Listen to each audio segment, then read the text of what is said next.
What's going on, folks? Our good friend Mr. Mark Mancini has too many important things to do, so we are on our own tonight. And normally we'd be upset about that, but the reality is it's the AFC East. So it's almost like a blessing in disguise that we have a Launch Star division by division deal because it is the AFC East. If you are listening as a fan of the AFC East, please write us and we will respond to you in kind. You can find us at any time at knuckleheadpods@gmail.com, at knuckpods, KNU knuckpods on Facebook or Twitter. My Twitter account is actually rocking and rolling, and I meshed that in with our Twitter account, which is at KNUCKS or KNUCKPODS, Knuckpods, which is the same thing you can find us on Facebook. And Mr. Mancini, Mr. Hirsch, and Baltimore Blaine have some great stuff. You can even see Mr. Hirsch on the same car that he goes out in every time he sees his buddy, which is a Cheesehead Mobile, which I doubt that they roll down to Chicago very often because I imagine that would get pelted with some type of cheese or something. I'm trying to stoke a little bit of rivalry a little bit because of the fact that football season's here. Football season's here. This is the last week where there will not be a game. Next week we have the Hall of Fame game, and after that we have football all the way through the Super Bowl next February. So happy. I know that all my guys are happy, so why don't I introduce them?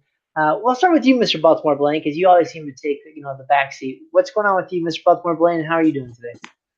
I am fine. I am in Los Angeles, suffering through a triple-digit temperatures right now. Vegas, you got nothing on us.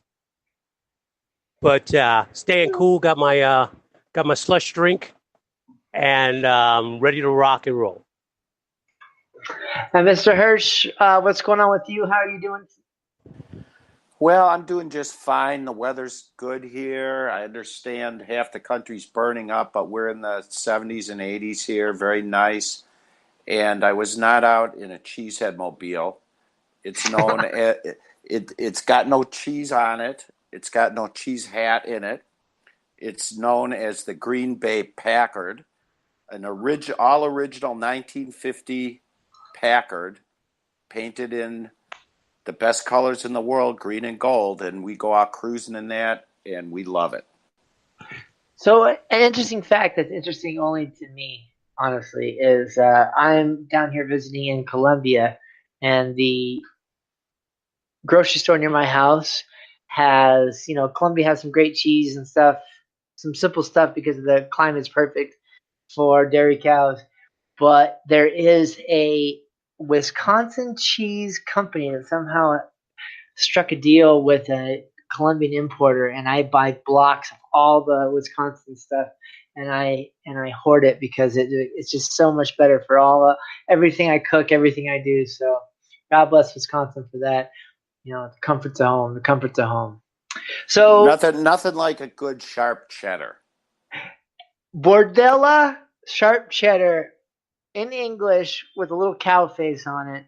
Totally Wisconsin, and it makes my whole world happy.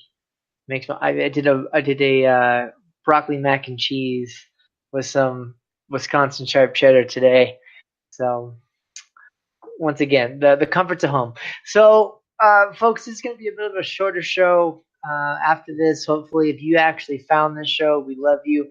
And we want you guys to support us, and we'll support you.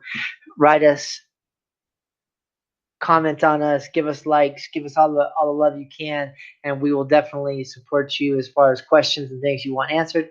Next week, we start our full-on schedule as far as going division by division. So the fact that there's a little bit of a hiccup schedule-wise this week in the AFC East is not the biggest deal in the world. So let's start with the Bills. And I really don't have a lot to say. You guys who listen to our show know that I said that the quarterback from Wyoming that they pulled into that horrible, horrible position. And by the way, Buffalo fans, if he starts this year, he will be ruined. It's not a good situation. He took away all of his receivers, and now the only offensive weapon he might have is possibly looking at jail time and suspension. There's nothing positive that can happen for this guy. This guy went to junior college right near where I went to, high school, and he has never been a quarterback that has done anything besides splash plays. He only has so numbers, but besides the fact that he can throw the ball far, to me. I know I'm in the minority in this. I don't think he should have been a first round quarterback at all. And you get rid of Tyrod Taylor, and you get rid of a bunch of the receivers. I don't understand how Buffalo even has a chance. So we'll go from Baltimore Blaine to Mr. Mark Hirsch. Blaine, tell me something that I'm missing here, because besides that, I think this is the worst team in the NFL. Just a minute, Chris. Aren't you going to tell us that quarterback's name after you talk to him for 5 minutes? We know he's from Wyoming, but... Give his name, Chris. Give his name. Wyoming Joe. All righty, then. Well, I got some plus news. Yeah, we don't have any guests, so I got to pick on somebody. Sorry about that, Chris. Are you guys being serious? Do you not have the name? You did not tell the name. You said that quarterback from Wyoming, and I think our listeners, some of them may know it, but All right, yeah, Josh Allen, for those of you who don't know, it's the only quarterback out of Wyoming since the last bust from Wyoming. But yeah, Josh Allen. Well, a little good news is that he's not in jail yet. LaShawn McCoy will be in camp on time without any hindrance from the NFL so far. So, you think it's going to be a little bit of a distraction? Is that like Manafort's not? Never mind. I'm sorry. Okay, stop it. No politics. So what we have here is, like you said, they let AJ. They let Tyrod Taylor go. Brought in AJ McCarron, which AJ is like, I'm going to get to start somewhere. Buffalo. Well, here we are, and as you said, this is a rebuild. I don't know what they're calling it, but it's a rebuild. And you have Josh Allen, who was taken first round, number 7. He's going to be learning. I expect him to be on the field probably if not at the beginning of the season, mid-season, because this team is a wreck. And even if they had kept everyone, the management of after what happened with Tyrod Taylor and almost sabotaging themselves out of the playoffs, they barely made the playoffs because they knocked themselves out of the playoff position because they made a bonehead decision to sit a quarterback that was doing nothing wrong, and all he was doing was winning. So I can tell you, Tyrod Taylor's glad to be gone. I'm sure, even if it is to Cleveland. But there's nothing I can really. There's nothing I really have positive about what I'm seeing here with Buffalo. I'm going to turn it over to Mr. Hirsch. Thank you, Blaine. Well, before I get started, I'm going to make my prediction really fast. The standings in the AFC East will be Patriots, Jets, Dolphins, Bills, in that order. So that's my story, and I'm sticking to it. You took the mystery out of it. Well, I could be wrong. There's a first time for everything. Oh, hold it. I was wrong last year when I said the Saints weren't going to do much. All right. Anyway, as far as the Bills, I'm willing to admit when I'm wrong. The Bills, I think everyone else in this division has made some improvements, except for the Bills. They got no O-line. They got a rookie quarterback. I think they'd be smart to sit him for a good long time. But at the same time, he'll never get up to speed if he doesn't play. Part of the deal with being a new quarterback just out of college is learning how to go through your reads quickly and get the ball out and all that kind of stuff. And you don't get that by watching. That's something you need with total experience. But it's not looking good for the Bills. That whole Tyrod Taylor thing, that was last year. This is this year. And they're worse than they were last year. They got lucky. They got into the wild card last year, believe it or not. And that was Tyrod Taylor. They stole some games on their way to that wild card berth that they picked up. But I don't think that's going to happen this year. And I think they're going to be lucky to win 3 or 4 games. They do have a receiver or two that might do some simple things, but I mean, this is one of my themes as far as all of our reviews of division is going to be that the AFC is so much worse than the NFC. And this is the worst team in the AFC. This could honestly be, I know that people don't think about this besides the Browns, but this could honestly be a winless team this year. They do have some pieces, but it seems like they trade away or give away every piece that they have. And if something happens where you lose LaShawn McCoy for a period of time, I don't understand what chance they have in it. I know that it's too bad that Mr. Mancini is not on the show because I'd love to hear him talk about A.J. McCarron. He's a great quarterback. The Bengals didn't use him. It's not going to matter. It's not going to matter in this case. So I actually have a little bit of the Jets that I want to talk about. Well, but before you go there, Chris, let's look at, real quick. Let's look at the schedule. Okay. They open in Baltimore, then they host the Chargers. Easy win. Minnesota. They're at Minnesota. They're at Green Bay. Then they host Tennessee. They're at Houston. Yeah. Their break it comes in week 7 with Indianapolis. Yeah, they're at Indianapolis. I mean, and the Patriots twice. Yeah, then the Patriots. Oh my gosh, it's going to be hard getting to that week 11 bye. Yeah, well, at least they got a bye. That's 1 week they won't lose, right? I honestly would not be surprised if they go 0-0. It could easily happen. It really could. And if you go 0 in what I think all of us would agree is the worst division in football, that's something to be said. Yeah. So I want to leave the Jets for just a little bit. No, the Buffalo Bills. No, the Buffalo Bills. I said I want to leave the Jets. I want to pass on the Jets. I want to speak about the Patriots at the end. I want to go to Miami. Because Miami is no. You're okay. Maybe I misspoke, but Miami to me is they could be really bad, but they have a lot of talent. But they just keep missing, and they're almost to the point. And so I'm gonna give a hot take, and I'll let Mr. Hirsch go first, and then you, Blaine. Tell me if I'm completely out of line on this, but is this the new Browns? Because they keep missing, and the only real hard knocks season where you rooted against the coaching staff was the Miami Dolphins one.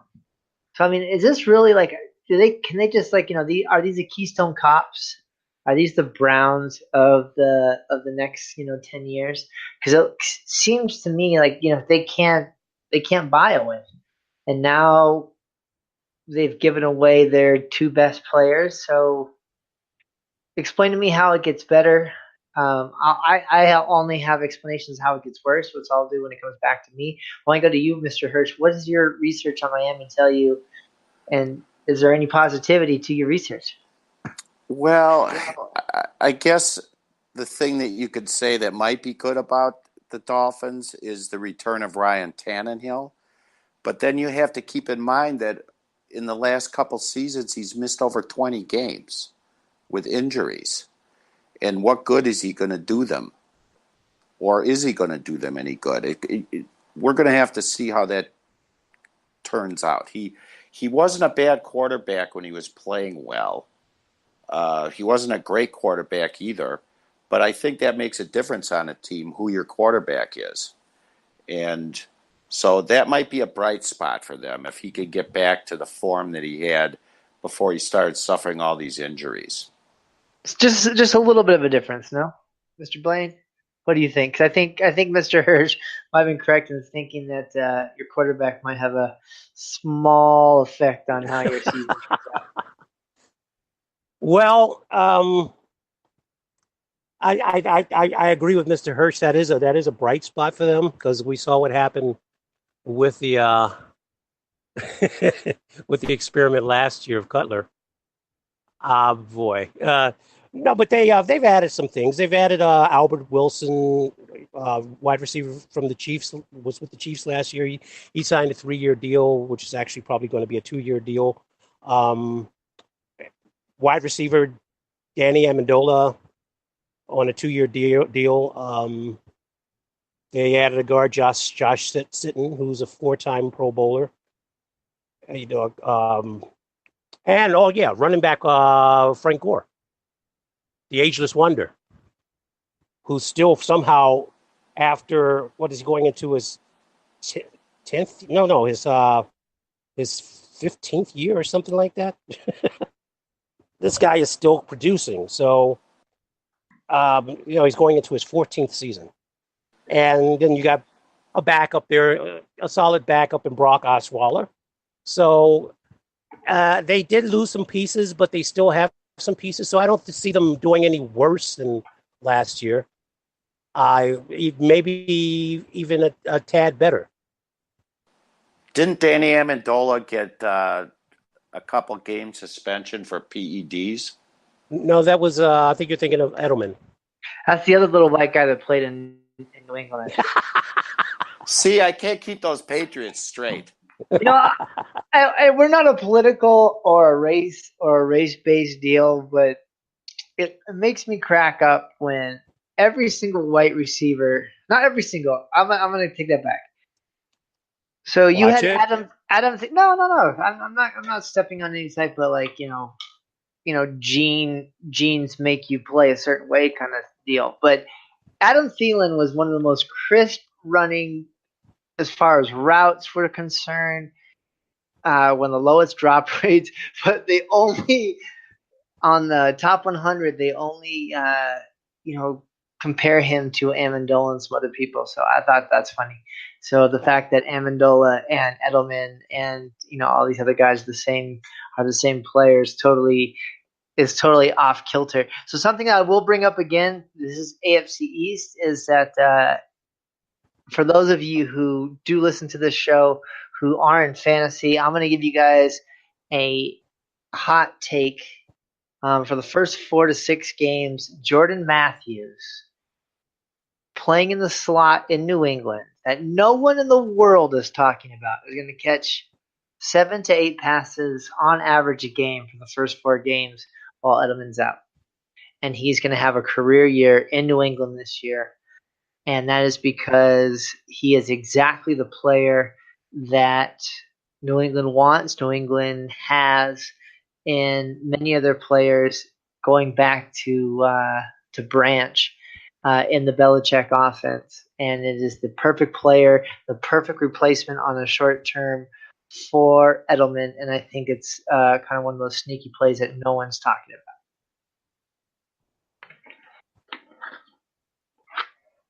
Drop the mic. Boom. Okay. But, yeah, I just wanted to bring that up. But when we're talking about Miami, Amendola and a few other people just, it's a new era where people want to attack the Patriots. And, listening to Willie McGinnis, those of you who haven't heard, there's a great podcast called The Dave Damashek Show. It's a little bit funny. He writes for Adam Kroll and a few other people. He had a podcast this week with Willie McGinnis and Antonio Brown. And Willie is a full-on old school Belichick lover because of the fact they won Super Bowls together. Amendola has had some love and some hardships and some anger, and I don't know, but I don't understand why he goes to Miami and just wants to talk some smack. But if you've heard Amendola, he said it's like being in the principal's office, not on a football team, and he wants to talk all the smack he does. I'll put the over-under at 3.5 to 4 games that he's fully healthy for the season. And he's going to play on the Dolphins, so I think it's kind of just disrespectful of how people in this era with social media get to kind of just turn on one of the almost Lombardi-esque, you can go ahead and check me on that, Mr. Hirsch, coaches that we've had in the league. I mean, why don't we talk about that real quick? Hold up, Chris. Let me ask you, why do you think he's not going to be a full season guy? Because he never has been. Well, he had 15 games. He's never played more than. I would check that. 15 games starting, maybe. That's according to Roto-World. Okay, so 15 games last year he played. So last year definitely he was one of his healthier years. But I would definitely say that on average he's played 9 to 12 games a year for his whole career. Well, I want to. You know what? They're gonna need to be healthy on the offense because they're going to get shredded in the secondary because their cornerback position. Their corner position is really troublesome. And Bobby McCain just signed an extension, but that's a slot corner. They don't have anybody to go. They haven't decided who's going to be on the other side of Howard. So here's I don't mean to cut you off, Blaine. So real quickly, I cut you off. Then we'll go. No problem. I'm going to go to you and then Mr. Hirsch because this is something we're going to look at on every team as we do these division by division breakdowns. So on basic, minus plus, simple sum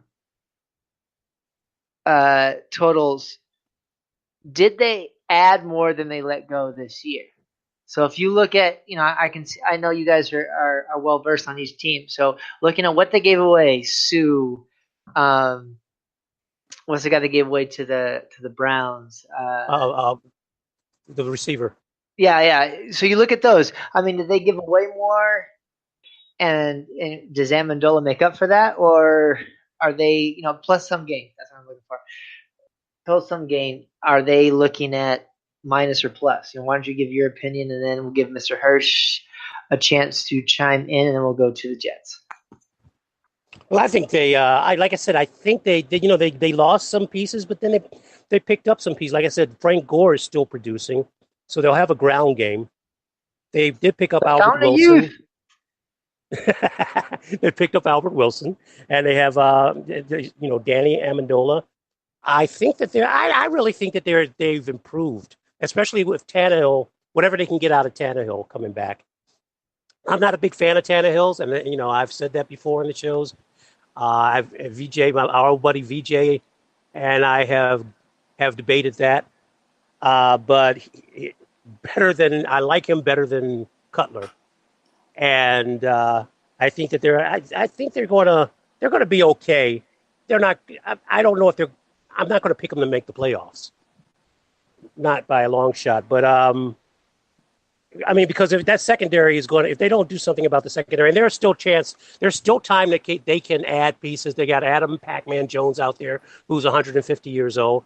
Cromartie is still out there, who was out there because he refused to take a pay cut, and after a down season. But they've got some, and let's not forget the cap. I mean, not the cap, but the cuts that are going to happen out of training camp. So they have a chance to add some pieces still going forward. It's just that right now it's just scary. Well, I think I stated earlier that I think that all of the teams in the AFC East, except for the Bills, have made some improvements.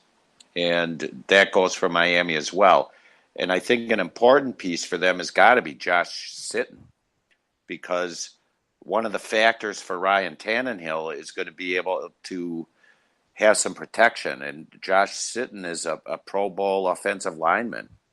I don't know why he's bouncing around from team to team. I guess he's getting a little old, but he's hasn't been out with injuries the past couple seasons, and I think he can do a good job and help the offense. Give Ryan Tannehill some time to find his targets and also to help with the running game. So I think the Dolphins have improved over last year. And they've added some pieces to the tight end position too, that might strengthen that a little bit. So that'll give Tannehill some additional weapons. Yeah, but you lose Jarvis Landry, you lose Ndamukong Suh. Who knows? There's a series of articles written at NFL.com by Adam Rank, which it's kind of funny to a point because you can, when you read it, if you read all 32 of them, you can kind of see where at certain points, his editor said, okay, we're going to ask you to write articles on all 32 teams on what they need to do to make the playoffs. So you have to make believe that there's a chance that all 32 teams make the playoffs, and this is what they have to do. And when you get down to certain teams, it's kind of funny where he's obviously kind of tongue-in-cheek saying, like, this is my job, but I don't really believe this. I think Dolphins is one of those. It all depends on Tannehill, I guess. Frank Gore, don't be surprised if Frank Gore comes out and just absolutely kills it. So, but I think that's enough time on the Bills and the Dolphins. So here's a team, and don't worry, folks. Those few of you who listen to this during the season, we're gonna get Captain Jet on whether we like it or not, because we do like it because he's our buddy. But he's on ready to talk about the Jets every single week. I think the Jets are going to surprise some people. It has nothing to do with their quarterback. It has nothing to do with anything. It has to do with their coach finally getting the chance to get that defensive team together and really play some defense. I really like their receiving core. Robbie Anderson getting acquitted from all of his crimes, having Onunye and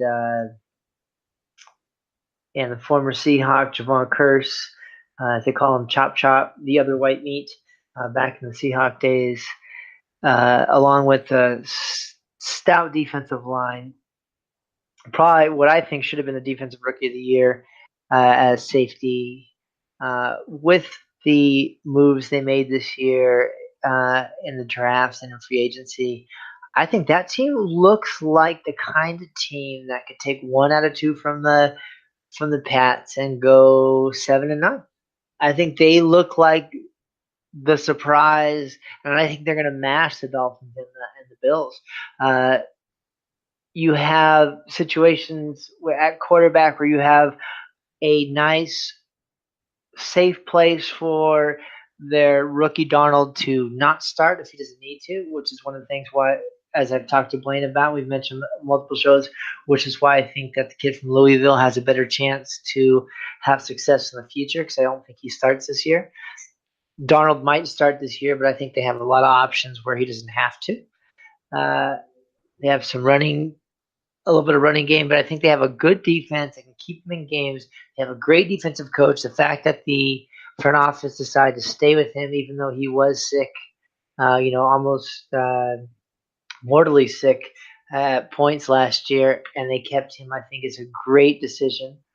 And the fact that I like them for backing up their players and paying all the fines for any type of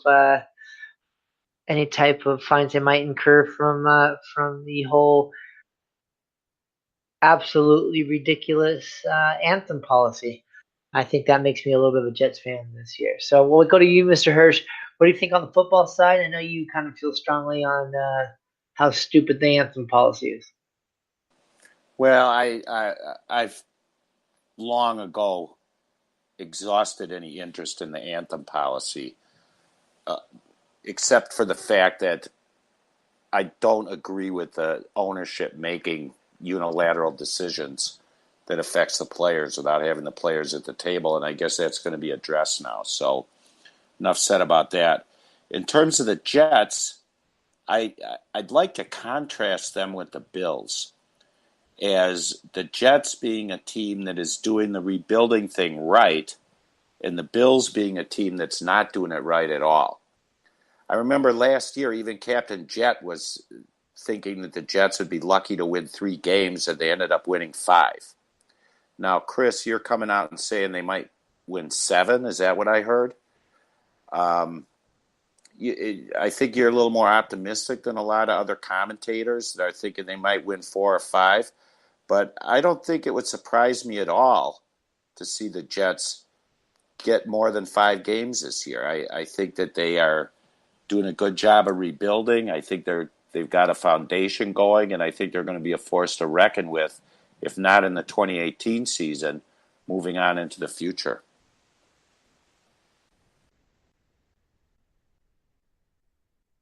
I think Blaine, are you there? You have a little tech problems? All right, so I think Blaine's having a little tech problem. So I want to answer what you asked. Excuse me. And thank you for asking for the clarification, because what I said is at the top end, definitely they could do 7 and take 1 from the Pats. And they would be the team that I think would be the most likely to take 1 from the Pats. Am I going to go to Vegas and bet on them going 7 and 9 and taking it? No. But I think what you're saying is exactly right. And I think that's an excellent point, Mr. Hirsch, is the fact that they went through some changes, and I think that head coach was saddled with some draft picks and some salary issues and some bad front office decisions that he had to kind of wade through to get there. So I think you're 100% right in the fact that they're rebuilding correctly.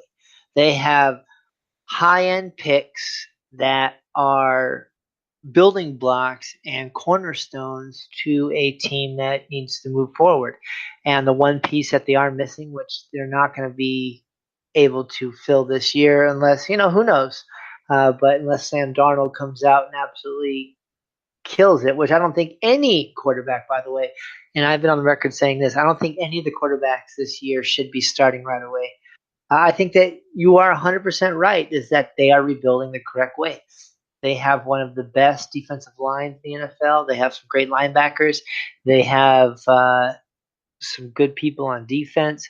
They have a stout and reliable and how do I put this? They have a wide receiver core that fits. They have someone that can take the top off. They have multiple people that can play in between. They have people that can make the tough catches. They have some veterans. They have some young guys. They have a lot of pieces. They're not 7 is the high end for them, in my opinion. Whatever you take from that, but I think that they do actually have the ability to take 7 games. I mean, remember 2 years ago when everyone said that they were not going to win a single game, and they ended up surprising the world with just a few. Last year, they were supposed to win almost nothing, and they won a few games. So I think that you actually nailed that right on the head. I want to give you props on that, Mr. Hirsch, because the fact that if you want to contrast the teams between, and I'll even add Miami into it, because Miami's had the ability and the money to build for the last 3 to 4 years. And if they would have done what New York Jets are doing now, they would be in a much better place. So I think that's a great, great point. Baltimore Blaine, are you back with us? I am back with you. Yeah, so why don't you jump in on New York, because I think it's a topic that we all agree on, unless you see something we don't see. Well, the thing is about the Jets is that they were rebuilding last year, and they surprised some people with some wins. They actually were very competitive. I expect them to build on that.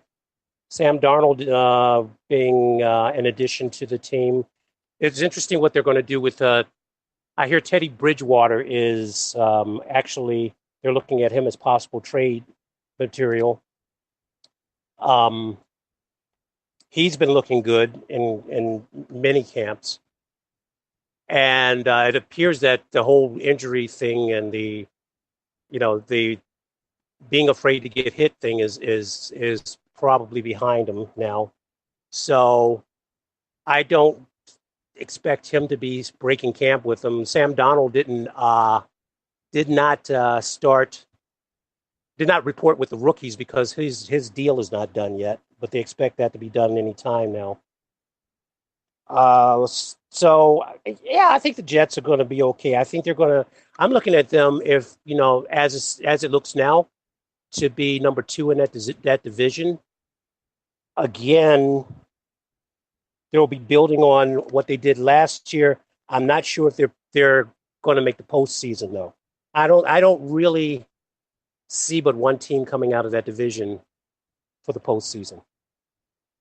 Well, I agree with you, Blaine. I think there's going to be plenty of competition coming out of the other divisions for the wild card.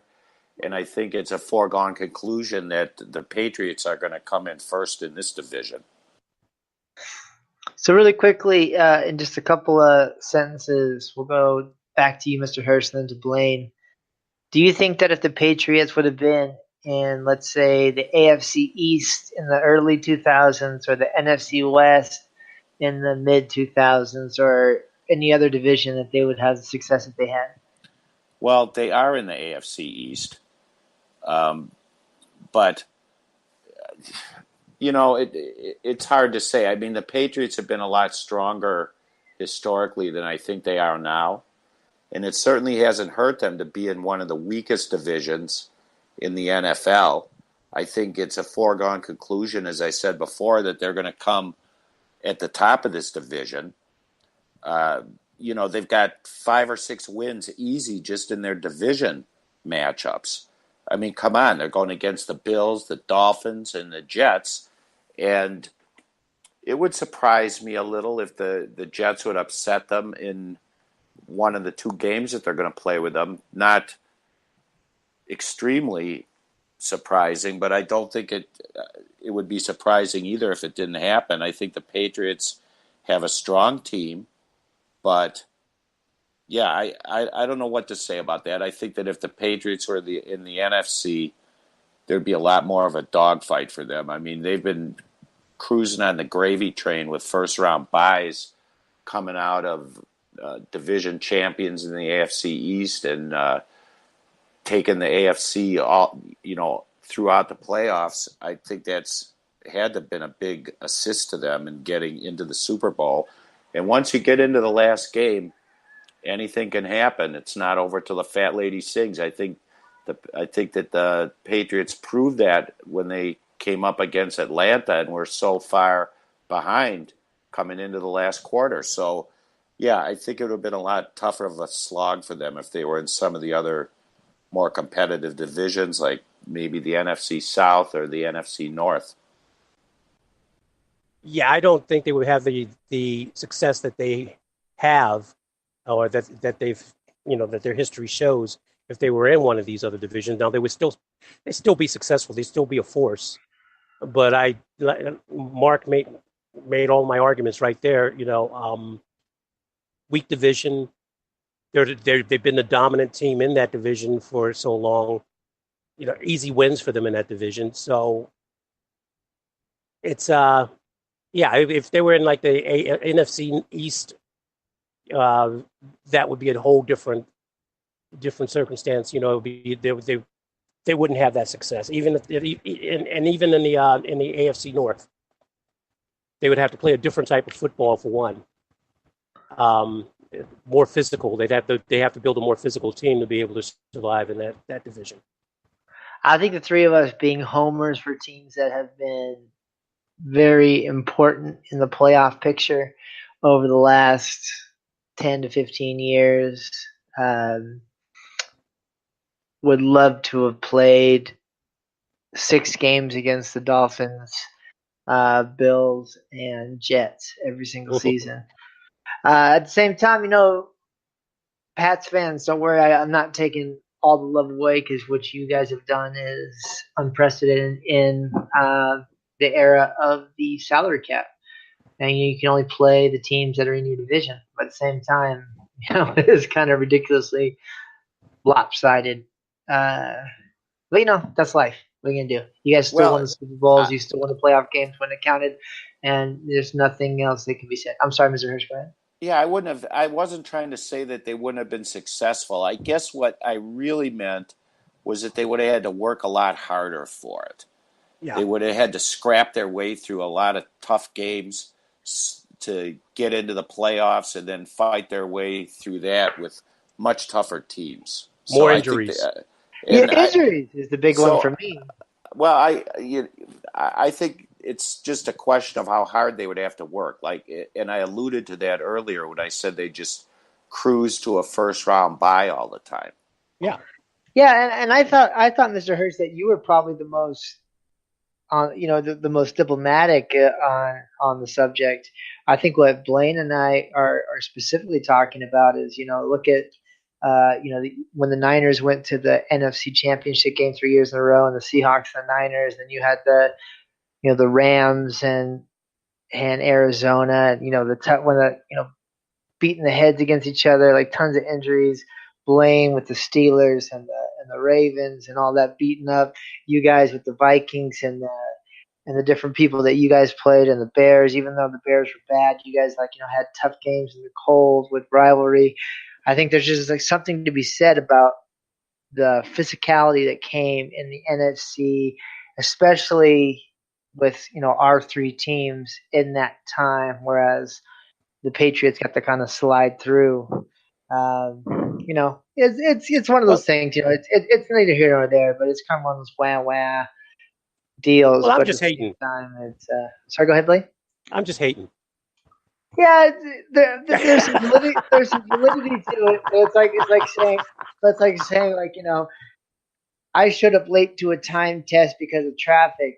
If I would have showed up on time, then there wouldn't have been traffic. Then I would have got the same score as you. Well, you know what? You didn't, and I Well, live next to the testing place, and you had to drive. So I don't tell you. well, I don't want to get it twisted. They still got arguably the best coach, at least in In this American era of sports, football. in American Um, sports history, the most prolific quarterback and maybe the greatest of all time. So they would still have the success. They have not and like Mr. Hurst said, they would have to earn it. They would have to work for it harder. They which would. is I'm not fine. saying that they would have as many rings.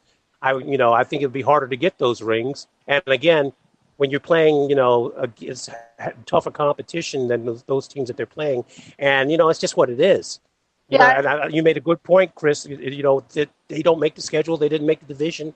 They didn't make They didn't make up those other teams. They played who was on their schedule, and they beat them. They beat them down. And there was one point where I used to get pissed off at Belichick for running up the score, but then I finally came around to the point that this is the National Football League. This is the highest level of competition in football. You yeah. don't. You beat them down. You beat them down. Make them. If they want to stop you, make them stop you. Yeah, when your coaches are making millions of dollars and your players are too, there is no running up the score. In college, I think there's some d-hole kind of maneuvers that you can do when you're Michigan playing against Eastern, Southern, Western, around the bout, Arkansas State, whatever it is. That's a whole different thing. But when you're in the NFL and they want to work out some younger players and you're losing by 40 points, then you shouldn't have your job. I think that's a whole different thing. So speaking about that team, Mr. Hirsch, what do you see so far? I think That that was I think that the three of us have all agreed that while there is some validity to this year's offseason, noise about trainers and all this stuff with New England, we all talked about on air and off that once it came time to football, I think that the Patriot stuff's going to just quiet down. They're just going to start playing football, and you'll notice in the news cycle it's happened again. Yeah, they're now billing that as fake news. I hate that term, but it kind of Yeah. was. It kind of was. Well, it either was or it wasn't. And I guess it doesn't really matter at the end of the day. And the fact of the matter is that this is the kind of stuff that people talk about during the off season because there's nothing else to talk about. Yep. And any little thing comes under the microscope, and there's none of it really matters. What matters is what happens when the season starts. And by the way, today was the first day that the Packers were on the field at training camp. And this is where it starts. Yeah, yeah. It was You guys are late. We've been out there. We've been out there for over a week now. well, you Well, guys you got need the to early, yeah, the practice. early. No, you guys were Good granted one. the early start. You guys and that other team, I forget who it was. I think it's the Bears, were granted the early start for some reason. I don't understand why. It's the So Hall of Fame thing. Yeah, with the Patriots, one of the comments was made that I don't think they would have as many rings. And I think the Patriots have really played well over the course of time in that final game, the Super Bowl. But where I think they would have had problems if they were in some NFC division, one of the tougher divisions, is getting to the final game. I think that's where it would have made the difference. It's not to me, it's not about what might have happened when they, if they were in the NFC North and they end up in the Super Bowl, I think they would play just as good as if they were in the AFC East and they end up in the Super Bowl. I think the problem that would have cut down on their rings would be that other teams would have ended up getting into the playoffs. Other teams would have ended up getting the first round buys. Good point. Good I point. want to real quick, Blaine, before you jump in. I want to say that something to think about, and it says affect Mr. Hirsch's team as well. Is sometimes I think that maybe on certain rosters a suspension might not be the worst thing in the world.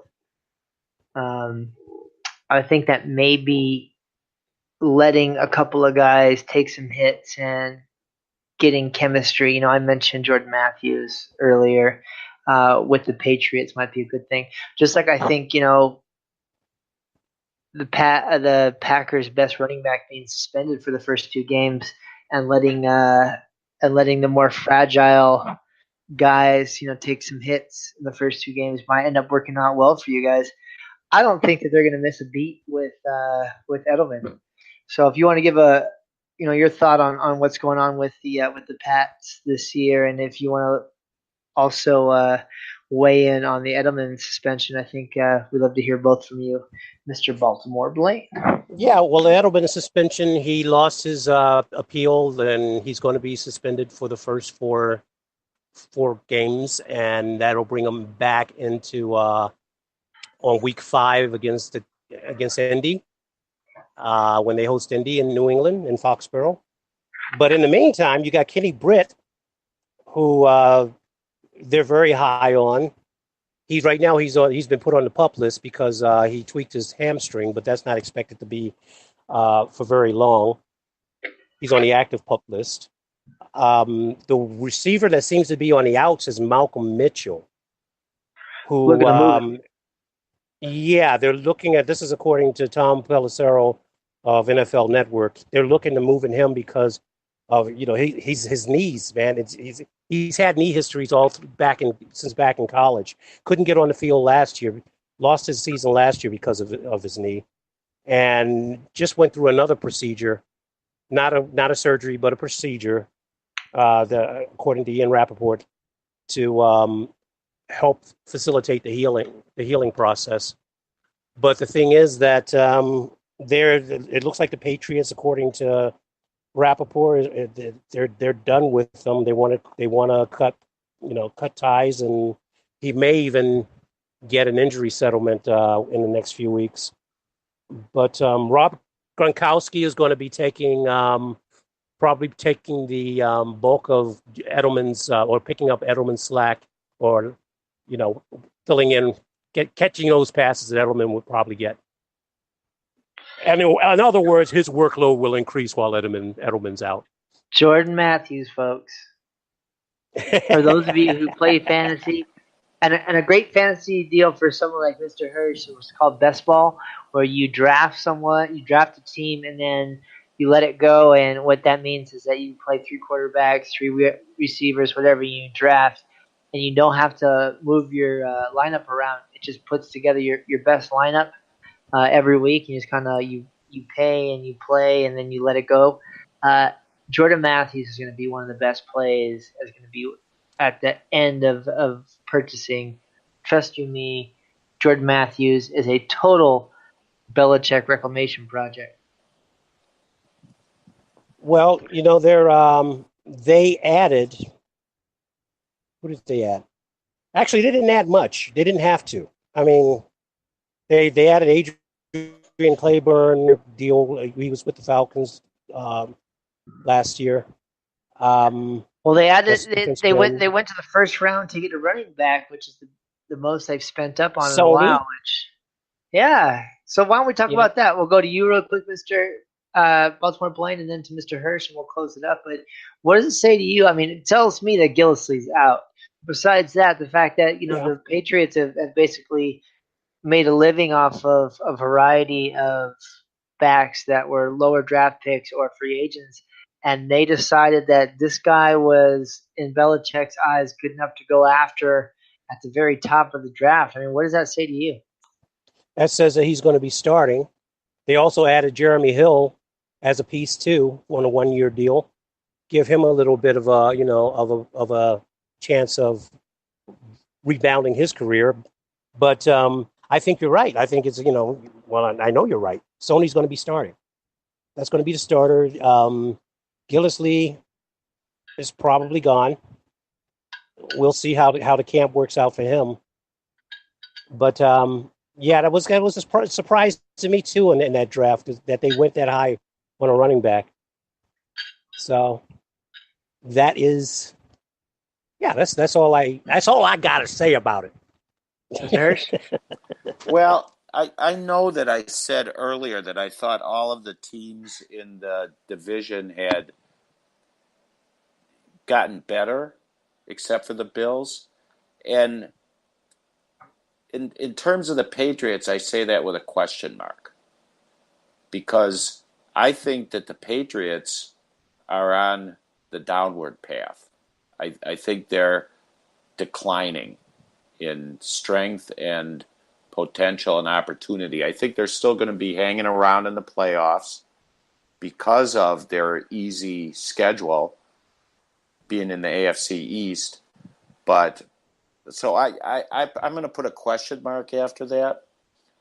And aside from that, I can't argue with either you, Chris, or Blaine about what it means when somebody grabs a player in the first round.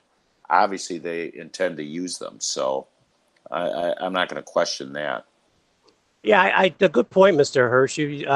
I would also add that they're getting older as far as the key positions. You got Brady near the end.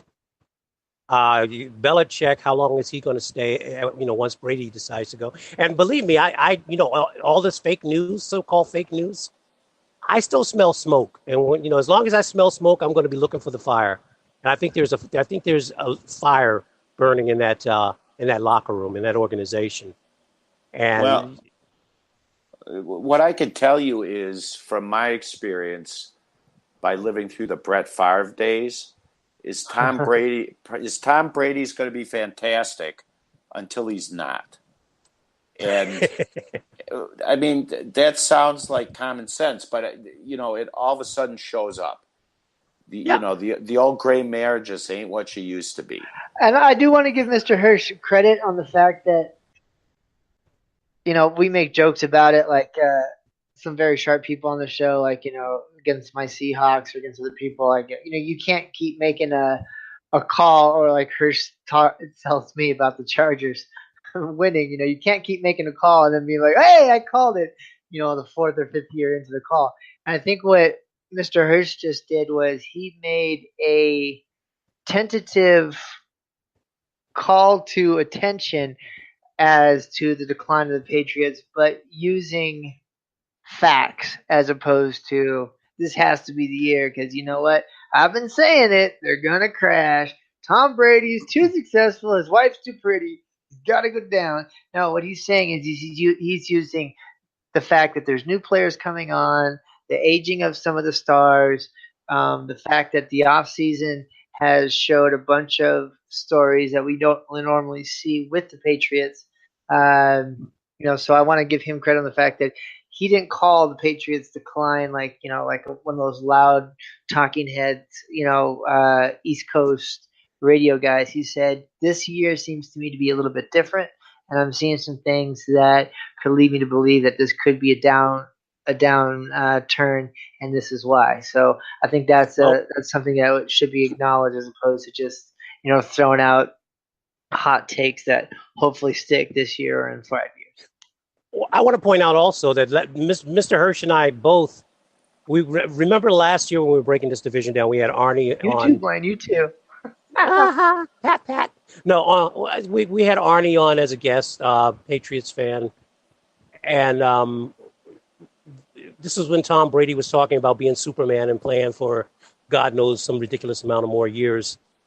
And the last thing I said to he and his wife as our guest was, Father Time is undefeated. And now we hear a different story coming from Brady about retirement might be coming a lot sooner than later. And we both acknowledged or observed last year a decline, what we saw as declining, Tom Brady declining. So it's not. It wouldn't surprise me that after this season, I say another season or so, it's done. It's done. It's done there. Well, yeah, but he didn't fall off the cliff yet, and that's Not what yet. happens when you stay in too long. So Not yet, but we saw it with Manning. Well, I'm not necessarily saying that it's going to be next season, but I agree with you that he wasn't as sharp as he was. Last season he wasn't as sharp as he was the season before. Right. That comeback against the Falcons was phenomenal, and he had an opportunity to do it again against the Eagles, but it didn't come off. So, he may be losing a step. One thing I'll say about Tom Brady, his wife is always going to be beautiful. Way to throw that in. And one thing I'll say about that is I think that comeback was more about the Falcons losing their wind and coaching and not taking time out than it was about anything else. But I will say that I don't think that any of us are willing to put 100% on this year, much less I want to say procrastinate, but prognosticate. Prognosticate, that's the word, right? That's prognosticate it. The 2 or 3 years in the future, or the career of someone like a competitive animal like Tom Brady. So this is a shorter show, folks. Chris. Well, just one more thing. Yeah, that's Blaine's line, right? Yeah, about that Falcons game. I agree with you that the Falcons, with better coaching, could have won that game, but I can't deny that when they were under the gun and way behind, that the Patriots put up a lot of points in that fourth quarter. And that's what I'm talking about. Well, whether they're on or not, one of the things about football is that it really is any given Sunday. And the fact that Belichick, and it's something that all of us need to look at, is Belichick can take waves of players and keep winning. I think that he is at the top of his game as far as American sports coaches are concerned. Blaine? I will say, Chris, that I will do everything that I just said about Brady and the Patriots declining. I will say it, but I will not put my money on it. Yeah, there you go. That's the reality of it, and that's what makes them different, right? Like that's the kind of thing. I think that Belichick and Popovich. Still wish they were in the North, though. Still wish they were in the AFC North. Beat up on them a couple of times a year. Yeah, but it's like I wish candy canes tasted like bubblegum. It is what it is, and we have to fight it out. But at the same time, I don't think that any other. How about this? For those few Patriot fans that are listening, as much as we talk about the fact that they were in the weakest division, I can't think of a team that could have taken the last, what is it now, 16 years? 16 years. And just completely dominated in the AFC East like the Patriots did. I can't think of a single team that could have done that with the team that they've put out there. Well, the only reason Blaine wants the Patriots in the AFC North is so you can hit Brady twice a year. No, it's because then the Ravens could be in the AFC East. No, no, no. I want the Ravens. Oh, No. I want them in the that's division a with the lawyer Ravens. trickery right there. I want them in a division with the Ravens and the Steelers, where they had to play the Ravens and the Steelers twice a year, See, that's and the called, Bengals. see, that's called well thought out, backhanded compliment. I know And that. I'm gonna get you back, Mr. Hirsch. no, they say no, no, no. They should be in that division, but that would mean that legally, because of the fact that we have to have the same amount of teams, that your team would be out. So yeah, there you go, Ravens fans. And just so you guys know, Wow. I did send Blaine something about how my Seahawks and their analytics, who I've been very proud of, really missed on Alex Collins and letting him go to our Baltimore Blaine's Ravens. You can find that on our Twitter page at Nuckpods, KNUCKPODS, excuse me. And that's the same for our Facebook page. Next week, we will get back to our full hour and a half, and we will start with divisions that matter. And we will run that straight into the regular season. And our Pick'em show will be on our Knucklehead Podcast Network on Fridays. And this year, I have a full-on website set up to take our picks into account, and we're going to have a few other people on the network participating, so we can show you just how much better we are than them. Hopefully. All right, folks. We will talk to you soon. Thank you so much for your time. So next week we're going to come with the NFC East, correct? The NFC East, yes, and it's going to be it's one of the more hotter and more contested network, divisions, and we're going to be joined by host, stand-up comedian, and newly coined producer and director VJ Vernon is going to be on to tell us about the Cowboys, the Giants, and he and I are going to spark up an old feud about the Cowboys, and I think we're both going to agree on the Giants and the Eagles. And we're going to get all five of us are going to just jump on Mark head about the Redskins. The teaser from me is, aside from the Eagles, what is actually going on in the NFC East? Is there anybody that's any good? Yeah, and that's a division that could be three teams or just one. It's all three are possible. So let's talk about that. You know, one of my favorite offensive coordinators, who was on the Vikings last year, is now with the Giants, and he has what a lot of people are calling a once-in-a-generation talent at running back. So let's see. Well, maybe we can all, maybe with all of us involved, we can finally find out what happened to Des Bryant. Des Bryant is still out there. And by the way, Odell Beckham has decided that he is going to show up for the entire camp, and he's going to let his manager and the team figure out the financials, but he wants to be with his teammates, which is pretty good. And very quickly, for any one of us who's ever been around or in or had anything to do with people in recovery, Josh Gordon has gone kind of missing. Hopefully it's just a contract issue, but the details around it are kind of foggy, so I hope it's just about money, and I want to send nothing but love and just I hope that kid has got it together and we don't get some bad news coming out soon as to where he's at. So for Mr. Hirsch and Baltimore Blaine, next week we'll start our regular season full-time awesomeness. Talk to you guys soon. Goodbye. Bye. Go ahead, Blaine. Say it. Bye.